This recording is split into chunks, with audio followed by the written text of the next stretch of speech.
Ei, me fala uma coisa, você sabe a diferença entre perseguição e vida difícil? Afinal de contas, como que eu renovo o homem interior todos os dias? Afinal de contas, como que Paulo lidava com as dificuldades externas que não afetava diretamente o seu homem interior? Essas e outras questões serão respondidas nesta videoaula, então não percam!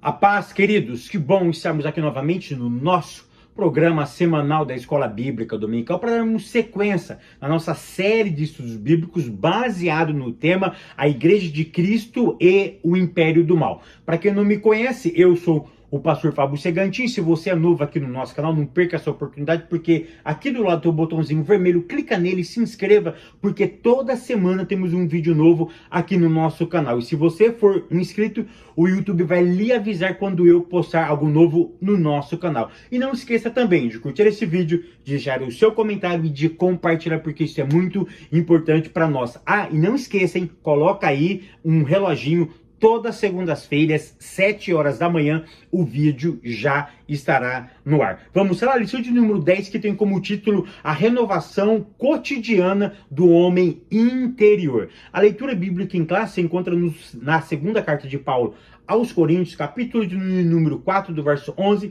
até o verso de número 18. O que nós vamos tratar hoje? Como que eu renovo o homem espiritual? Como que eu renovo a minha alma, o meu espírito? Como que eu renovo as minhas forças internas? Ou seja, como que eu mantenho uma vida saudável diante de Deus com o meu homem espiritual? Então nós já entendemos o seguinte: se existe um homem espiritual, existe uma matéria, existe um outro homem. Qual é esse outro homem? Aquilo que você vê. Quando eu falo homem, é genérica, o ser humano. Então, todo ser humano, existe uma matéria, existe algo espiritual. Existe um homem espiritual. E esse homem espiritual precisa ser cuidado. Quando? De vez em quando? Não. Todos os dias. É algo diário. Então, existe uma manutenção diária do ser humano. Ou seja, do homem imaterial, do homem espiritual, porque não basta você ter tido uma experiência com Cristo, você precisa manter essa experiência, e essa manutenção quem faz é você. Ou seja, a vida novamente ele te deu, que nós chamamos de regeneração. Mas essa manutenção é responsabilidade tua, é você que mantém, é você que tem o direito e o dever legal de manter a vida que ele te deu ativa. É claro que você não exclui ele, que você chama ele para participar contigo da manutenção da tua existência. O que você precisa entender aqui é o seguinte, que tem muitas pessoas que permitem que o cotidiano afeta o seu homem interior. Ou seja, isso aconteceu na Bíblia e continua acontecendo. Por exemplo, coisas que acontecem no seu trabalho afetam o seu homem interior. O que acontece na escola, o que acontece nas relações interpessoais afetam o seu homem interior. Então, o que nós precisamos aqui definir é o seguinte, que aquilo que acontece no homem exterior não deveria afetar o homem interior. Por exemplo, uma falta de dinheiro não pode afetar o seu homem interior, ou não deveria afetar o seu homem interior. Discussões, problemas, ou seja, trânsito, seja lá o que for, não poderia afetar o homem interior, mas infelizmente acaba afetando. E nós vamos mostrar aqui um homem que as coisas do cotidiano não permitia naufragar o seu homem interior. Quem era esse homem? Daqui um pouco eu vou falar sobre ele. Tópico primeiro, o sofrimento exterior, a experiência do apóstolo Paulo. Aqui você precisa diferenciar perseguição de vida difícil. Olha o que Paulo diz para o jovem Timóteo, no capítulo de número 3, e no verso de número 12 da sua segunda carta a Timóteo, ele disse o seguinte: e na verdade, todos os que desejam viver piedosamente em Cristo Jesus padecerão perseguições. Olha o que ele está querendo dizer. Ele está nos informando que existe perseguição. Para quem? Para todos? Não. Somente para aqueles que querem viver piedosamente para Cristo. Ou seja, o que você precisa entender é o seguinte, que nem todo mundo vai sofrer perseguição. Por quê? Porque essa perseguição que o apóstolo Paulo está nos referindo aqui é uma perseguição referente a uma convicção religiosa. E essa convicção é a uma pessoa. Quem? A pessoa de Jesus. Vida difícil é diferente. Vida difícil todo ser humano tem.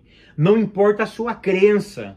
Até aqueles que não têm crença têm vida difícil. Olha o que Jesus disse em João capítulo 12, no capítulo 16 e no verso 33. No mundo tereis aflições, mas tende bom ânimo. Eu venci o mundo. Aqui ele está generalizando. Ele está dizendo para todo ser humano, ele está dando uma informação, que no mundo teríamos aflições. E essas aflições pegam todo mundo. Ela não escapa ninguém. Perseguição é diferente. Nem todos sofrerão perseguições. Por exemplo, no Brasil, todos os cristãos sofrem perseguição? É claro que não. Mas todo cristão tem dificuldade na vida? É claro que tem. Então, essa distinção nós devemos permear. Essa distinção nós precisamos deixar muito bem claro. Perseguição é uma coisa e vida difícil é uma outra coisa. E ambas acontecem no homem exterior. Acontece aqui, ó. São com palavras. É claro que isso pode afetar a nossa alma, mas isso acontece no mundo exterior. Ponto 2. O exemplo do apóstolo Paulo. Querido, aqui eu quero ler um texto com vocês na segunda carta de Paulo, no capítulo de número 11 e no verso de número 24. Olha o que Paulo disse. 5 vezes recebi dos judeus uma quarentena de açoites menos 1. 3 vezes fui açoitado com varas. 1 vez fui apedrejado. 3 vezes sofri naufrágio. 1 noite e 1 dia passei no abismo. Em viagens, muitas vezes, em perigos de rio, em perigos de assaltantes, em perigos entre os patrícios, em perigo dos gentios, em perigos na cidade, em perigos no deserto, em perigos no mar, em perigos entre os falsos irmãos, em trabalho e fadiga, em vigílias, muitas vezes, em fome e sede, em jejum, muitas vezes, em frio e nudez. O que Paulo está relatando aqui? Dificuldades da vida. Paulo está relatando o que aqui? Perseguições e aflições. Ele está me relatando perseguição por causa de uma crença, mas tem muitas coisas aqui que ele está relatando que são as aflições dessa vida. Ou seja, Paulo foi um homem que sofreu 2 coisas: perseguições por causa da sua crença e aflições que todo ser humano recebe. E é tão interessante que isso não permeava ou não sucumbiu o homem interior do apóstolo Paulo. Por quê, Fábio? Porque o apóstolo Paulo, o foco dele não estava no externo. O foco dele estava num relacionamento que ele criou com o próprio Senhor. Depois que ele relata tudo isso, já no final da sua vida, quando ele escreve as cartas em prisões, e uma delas é a carta de Filipenses, o que Paulo vai dizer no capítulo 4 e no verso 11? Que ele aprendeu a ter e a não ter. Ele aprendeu a ter fome, mas ele aprendeu a comer. Ele aprendeu a não beber e a beber. Ele aprendeu, por exemplo, a ter dinheiro e não ter dinheiro. Ele aprendeu a ter prosperidade, a ter riqueza, e ele aprendeu a viver quebrado. Em todas essas circunstâncias, ele colocava o foco em quem? Em Deus. O foco dele era Deus. Ou seja, ele não permitiu que as dificuldades externas afetassem o seu homem interior. E olha o que ele vai dizer agora na segunda carta dele à igreja de Coríntios, no capítulo 4, a partir do verso 11 até o verso 18. Ele vai dizer que ele poderia ser até atribulado. O que é ser atribulado? É ser pressionado. Mas ele entendia uma coisa, que o homem interior não era afetado, porque atribulado está no externo, o angustiado está na alma. Olha a outra expressão que ele usa, perplexo. O que é perplexo? É confuso, é não entender o que está acontecendo ao seu redor, mas nunca desanimado. Desanimado acontece no homem interior. Olha uma outra palavra que ele usa, eu posso ser perseguido. Perseguido está na esfera externa, mas nunca desamparado. Ou seja, esse desamparo poderia ser pessoal ou poderia ser espiritual. Eu tenho a plena certeza que nesse aspecto ele está trabalhando do homem interior. Ou seja, ele nunca estaria desamparado porque ele tinha uma presença, a presença de Cristo. Ele tinha a promessa de uma palavra, a palavra da presença de Cristo, não para livrá-lo, basicamente, mas por estar com ele, porque ele tinha uma consciência do seu chamado, e essa consciência fazia ele fazer aquilo que ele tinha que fazer. E ele usa uma última palavra, abatido. Abatido é no mundo externo, mas destruído é no mundo interno. Então Paulo vai dizer o seguinte, que o mundo externo não feria, ou não destruía, ou não aniquilava o seu mundo interno, porque o seu mundo interno, quem governava era Cristo. Olha o que ele disse lá aos Gálatas, eu já morri. Não vivo mais eu, mas Cristo vive em mim. Ou seja, ele tinha plena consciência que quem vivia dentro dele era Cristo. Então, por isso que ele brinca com essas palavras. Atribulado, perplexo, perseguido e abatido é no mundo externo. Angustiado, desanimado, desamparado e destruído é no mundo interno. Ou seja, essas coisas não afetavam o apóstolo Paulo. Tópico 2, renovação interior. Ponto 1, o fortalecimento tem que ser diário. Querido, como que eu me fortaleço todos os dias? Isso só acontece por meio do Espírito Santo de Deus. Se você não criar um relacionamento com o Espírito Santo, você não será fortificado todos os dias. Como que eu me fortifico todos os dias? É o básico da nossa fé. Leia a Bíblia, ore e jejue. Ou seja, não basta você ficar somente fazendo coisas dentro de igreja, porque você corre um perigo de se tornar um legalista, um religioso. Eu não estou falando para você não fazer. Eu estou falando que o que renova o teu espírito, o teu homem interior, é você criar um relacionamento com o Espírito Santo. E o Espírito Santo nos deu a promessa que estaria conosco. Foi isso que Jesus disse, importa que eu vá, porque se eu não for, ele não virá. Mas quando eu for, ele vai vir e estará convosco todos os dias. Ele é o nosso paracleto, ele é o nosso conselheiro, ele é o nosso amigo, ele é o nosso consolador, ele é aquele que nos guia em toda a verdade. Ele nunca nos deixa confuso, mas eu preciso criar um relacionamento com ele. Se eu não crio esse relacionamento com ele, ele não faz aquilo que lhe apraz, que é nos ajudar, que é estar do nosso lado, que é estar sempre conosco. Então, como que eu mantenho, como que eu fortaleço o meu homem interior todos os dias? Crie um relacionamento com uma pessoa chamada Espírito Santo. Ponto 2, o eterno peso de glória. Paulo vai dizer o seguinte, que aquilo que eu passo nesta vida não se compara com o que vai vir amanhã. Qual é a ideia do apóstolo Paulo aqui? Que a base da minha existência não está nas circunstâncias que eu passo, boa ou ruim. Não importa se é boa, não importa se é ruim. O foco nosso tem que estar no além.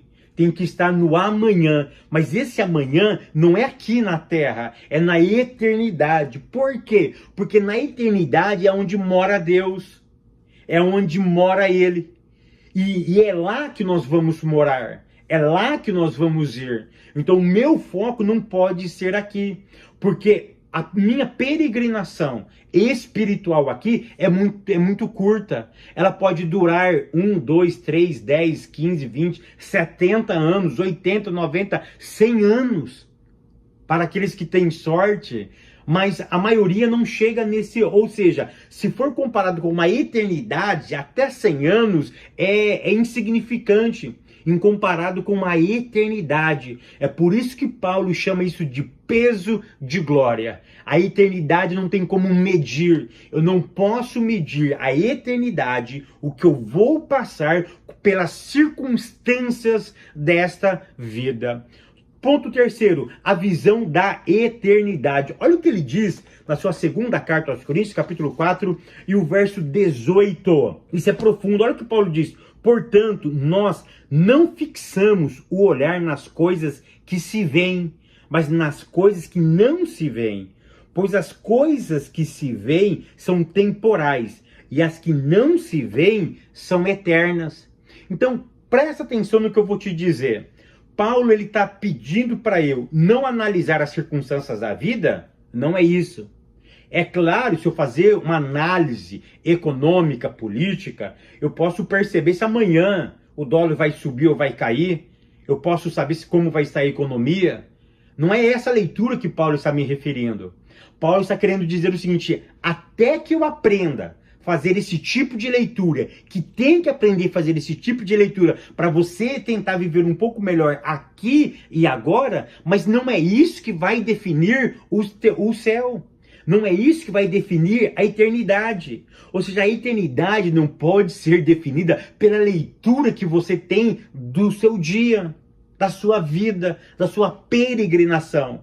Ou seja, não se compara o terreno com o celeste. Não se compara o divino com o humano. É essa comparação que não se pode ter. O divino e o humano são antagônicos. O terrestre e o celeste são antagônicos. Então é nessa leitura que Paulo está me informando. Eu não posso ler a minha peregrinação com um olhar no futuro baseado no presente. Se eu faço uma leitura baseada no presente, eu não consigo dimensionar o peso que vai acontecer na eternidade. E olha que vivendo aqui não tem como mensurar o tamanho do peso da glória. Aí imagina se eu for comparar o eterno com o temporal, o humano com o divino, o terrestre com o celeste. É incompatível. Tópico terceiro, os desafios de hoje.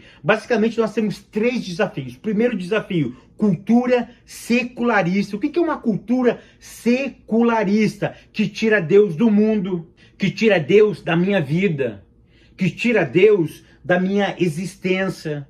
Se eu tiro Deus da minha existência, eu quebro o mundo.